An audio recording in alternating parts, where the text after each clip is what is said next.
The only thing I 100% trust a machine to do is to fail, eventually.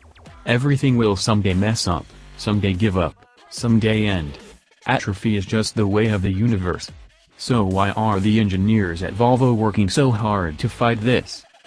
Cars, like so much modern technology, can be read as an attempt to fight back against our mortal future. They take us farther and faster than we were born to go. They're bigger and louder than we are. They can be so shiny and new, and they will outlast us. Put a dead car and a dead body in the woods and check back in a decade to see how much of each one is still there. All of this struggle against reality doesn't mean that cars are bad things, but we just need to put them and their mission into perspective. You couldn't ask for a better place to do that than in a Volvo S90 prototype on a closed-off test track north of the Arctic Circle. That's where I went last week, to the Volvo Vehicle Test Center in northern Sweden. Something about the freezing temperatures and the endless stretches of snow-covered pine trees, fading blue and gray into the horizon in every direction, made the whole experience more philosophical than I was expecting. Being on an isolated reserve the size of Manhattan with way more reindeer than people can do that to a guy. Let's start with Volvo's philosophy. Besides the company's powertrain plans or how its new scalable product architecture, SPA, will change the way the Chinese-owned Swedish company will make cars, Volvo engineers think a lot about safety.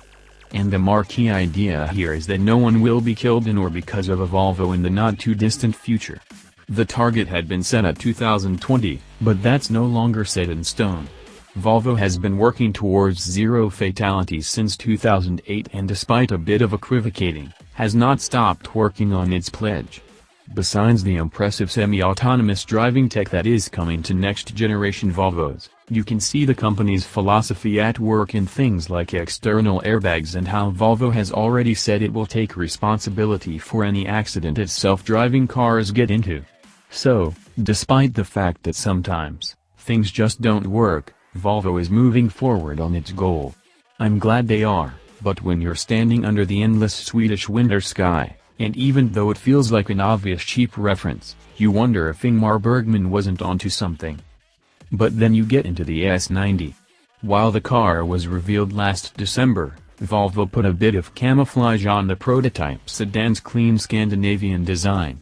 30 of these TT2 tryout prototypes have been built so far, out of a planned 50. The single unit we were all sharing that day on the track last week was the fifth one built. It was made back in October, and already had 7,000 miles on it.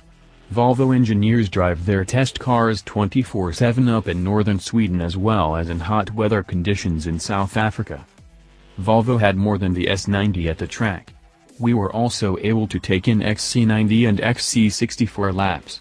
During our day on the snow-covered track, one of the test cars, an XC60, I believe, lost its fight against the laws of physics. Given the thoughts I was having about failure, I was glad I wasn't driving. It was another journalist under the encouragement of Volvo's Senior Vice President of Research and Development, Peter Mertens. When I went on a lap with Mertens later in the day, he gleefully found the limit of what the XC90 T6 AWD could do by